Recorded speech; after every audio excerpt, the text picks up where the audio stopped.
Happy Halloween. I'm back for part 2 of the tier list of Goosebumps books. This time I'm doing 14 through 26, and I do them in groups of 13 because it's a spooky number. I like Goosebumps, I'm ranking them. It's October. Number 14, The Werewolf of Fever Swamp. There's something horrible happening in Fever Swamp. Something really horrible. It started with the strange howling at night. Then there was the rabbit torn to shreds. Everyone thinks Grady's new dog is responsible. After all, he looks just like a wolf, and he seems a little on the wild side. But Grady knows his dog is just a regular old dog, and most dogs don't howl at the moon, or disappear at midnight, or change into terrifying creatures when the moon is full. Or do they? This one is pretty good. I love the artwork on this one. It's pretty good. I would say it's above average. Yeah, I like it. So I think I'm gonna rank this one. Yeah, let's give it a B. Number 15, You Can't Scare Me. Courtney is a total show-off. She thinks she's so brave, and she's always making Eddie and his friends look like wimps. But now Eddie's decided he's had enough. He's going to scare Courtney once and for all, and he's come up with the perfect plan. He's going to lure Courtney down to Muddy Creek, because Eddie knows Courtney believes in that silly rumor about the monsters. Mud monsters that live in the creek. Too bad Eddie doesn't believe the rumor, because it just might be true. I like this one too. I think it was a pretty predictable ending, but still pretty good. I found it odd, but I kind of liked that the mud monsters really didn't come into play that much. Like, there were multiple things happening in the book before that was even, like, a thing. So I'm gonna go C. Number 16, One Day at HorrorLand. The Morris family got lost trying to find Zoo Gardens theme park, but that's okay. They found another amusement park instead. It's called HorrorLand. In HorrorLand, there are no crowds, no lines, and the admission is free. It seems like a pretty cool place, but that was before that heart-stopping ride on the Deadly Doom slide and that terrifying experience in the House of Mirrors. Because there's something weird about the rides in HorrorLand. Something a little too creepy, a little too real. I thought there were some really weird details in this and like plot points, even at the very beginning with them like stopping at this random theme park. I thought it was goofy, and I love Goofy. Gosh. So I'm gonna go A. Number 17, Why I'm Afraid of Bees. Gary Lutz needs a vacation from himself. Bullies are constantly beating him up. His only friend is his computer. Even his little sister doesn't like him. But now Gary's dream is about to come true. He's going to exchange bodies with another kid for a whole week. Gary can't wait to get a new body until something horrible happens, and Gary finds out his new body isn't exactly human. I felt sorry for this kid, and I felt like he was pretty relatable in that, you know, he feels pretty alone and he wishes he could be different. Other than that, I felt like there was kind of weird plot hole. I didn't totally love this one, but I didn't hate it either. I think I'm actually gonna go D with this one because in my mind it is very similar to this one that I already have at D, Camp Nightmare one, so that makes sense to me. I would say it's a little better than the Camp Nightmare one. Number 18, Monster Blood 2. Evan Ross can't stop thinking about Monster Blood and what happened last summer. It was so horrible, so terrifying. Too bad Evan's science teacher doesn't believe him. Now he's stuck cleaning out the hamster's cage as punishment for making up stories. Then Evan's friend Andy comes to town and things go from bad to worse because Andy's got a present for Evan. It's green and slimy, and it's starting to grow. I ranked the first Monster Blood really well. This one, this kid is psychotic.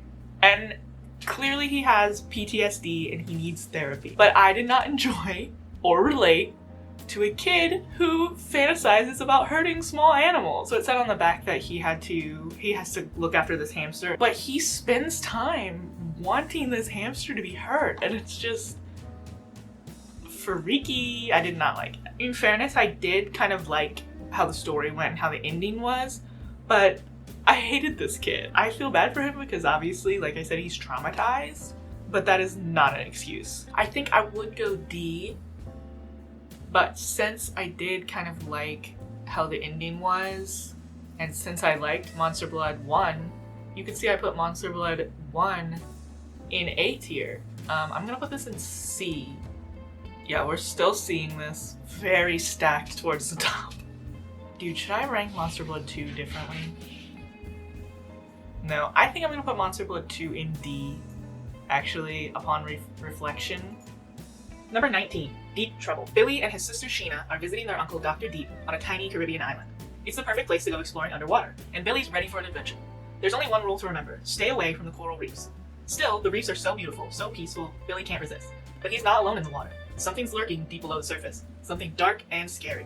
Something half human, half fish. I kind of liked the twist ending of this one, but overall it wasn't really my favorite. I did like how something from the first act came back in the last act, but overall not my most favoritist. so I think I'm gonna give it a C. I would say it's pretty average. Number 20, The Scarecrow Walks at Midnight. Jody loves visiting their grandparents' farm. Okay, so it's not the most exciting place in the world. Still, Grandpa tells great scary stories and Grandma's chocolate chip pancakes are the best. But this summer, the farm has really changed. The cornfields are sparse. Grandma and Grandpa seem worn out, and the single Scarecrow has been replaced by 12 evil-looking ones. Then one night, Jody sees something really odd. The Scarecrows seem to be moving, twitching on their stakes, coming alive. I thought this one was interesting. I thought it had some goofy pieces to it, which of course I like. But I didn't really like the characterization of Stanley, the farmer's help. And I think that it also left some weird things unexplained. Things that would have been important to the plot didn't seem to be explained. I did like some of the silly points of it, so I am gonna put it in D tier. Number 21, Go Eat Worms. Obsessed with worms? That's putting it mildly. Todd is so fascinated with worms, he keeps a worm farm in his basement. Most of all, Todd loves torturing his sister and her best friend with worms, dropping them into their hair, down their backs, until one day, after cutting a worm in half, Todd notices something strange. The rest of the worms seem to be staring at him. Suddenly, worms start showing up in the worst places for Todd. In his bed, in his homework, even in his spaghetti. What's a worm lover to do when his own worms are starting to gross him out? This is another little sociopath. He ruined something that his sister worked really hard on with his worms, and the next day, he absolutely loses his shit on her for a very small kind of payback prank. I did kind of like the ending of it. I hated this kid.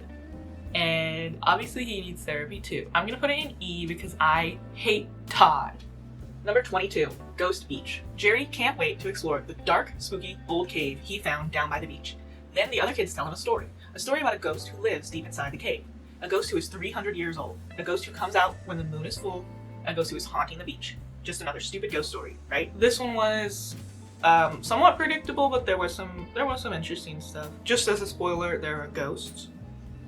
But the weird thing is, in this book, the ghosts, they eat food, they interact. They even, at one point, the main character and the ghost, physically touch, pats on the shoulder or something. And I just feel like that doesn't really make sense. It's one thing when a ghost, hurls something across the room one time, but, consistently doing things like throwing a ball back and forth with a ghost, it doesn't really make a lot of sense. I need more explanation. I don't know where to put this one. I'm gonna give this one a C. Because that feels right. Now I have to go back to my previous video. There was one that I read. Here it is. Number 5, Curse of the Mummy's Tomb. Gabe just got lost in a pyramid. One minute, his crazy cousin Sari was right ahead of him in the pyramid tunnel. The next minute, she disappeared. But Gabe isn't alone. Someone else is in the pyramid too.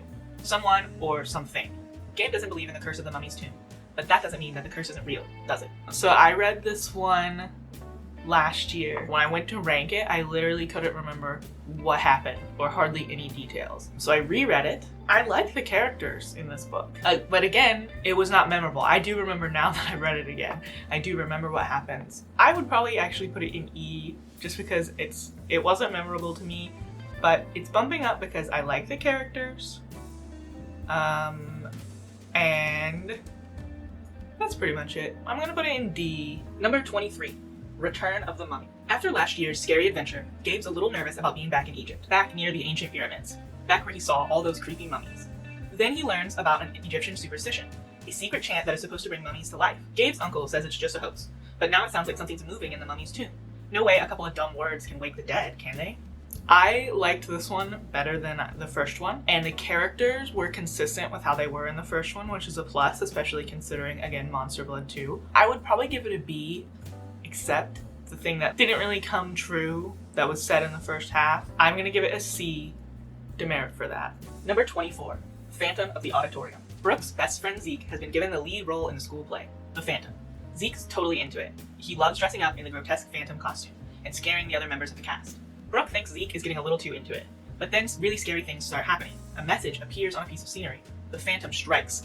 A stage light comes crashing down. Is someone trying to ruin the play? Or is there really a phantom living under the stage? I don't think that the scenery says the phantom strikes. I thought it said, get out of my house or something like that. Yeah, okay. So that's a lie. The scenery thing says, stay away from my home sweet home. Besides that, I liked the mystery in this book, and I liked the ending of it. And there was something really weird with one of the characters who I can't mention because of spoilers. There is a little bit of weirdness, but overall I like it pretty well, I think. I'm between C and D, which sucks because look at how look at how bottom filled it's starting to be. I mean, I guess maybe at the end, once I've ranked all of them, I'll have like a true bell curve. But I felt like this batch did not have quite as many bangers as the first half did. You know what? I'm gonna move. I'm allowed to do this because it's my video, it's my rules. But I'm going to move the Return of the Mummy up to B, okay? I'm gonna move Monster Blood 2 down to E. And then I'm gonna put this one in C. Number 25, Attack of the Mutant. Skipper Matthews has an awesome comic book collection. His favorite one is called The Masked Mutant. It's about an evil supervillain who's out to rule the universe. Skipper can't get enough of the mutant, until one day he gets lost in a strange part of town, and he finds a building that looks exactly like the mutant's secret headquarters. A building that appears and disappears.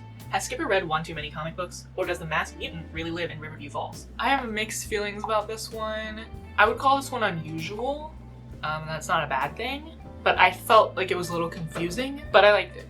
I liked it pretty well. I liked that this one was a little different than anything that I've read before, so I'm giving that one a B, and look at that, I got my curve. The last one for today, number 26, My Hairiest Adventure. Larry Boyd just found the coolest thing in the trash. It's an old bottle of Instatan. Rub on a dark suntan in minutes. That's what the label says. So Larry and his friends do, but nothing much happens. Until Larry notices the hair. Dark, spiky hair, growing on his hands and face. Really gross, shiny hair.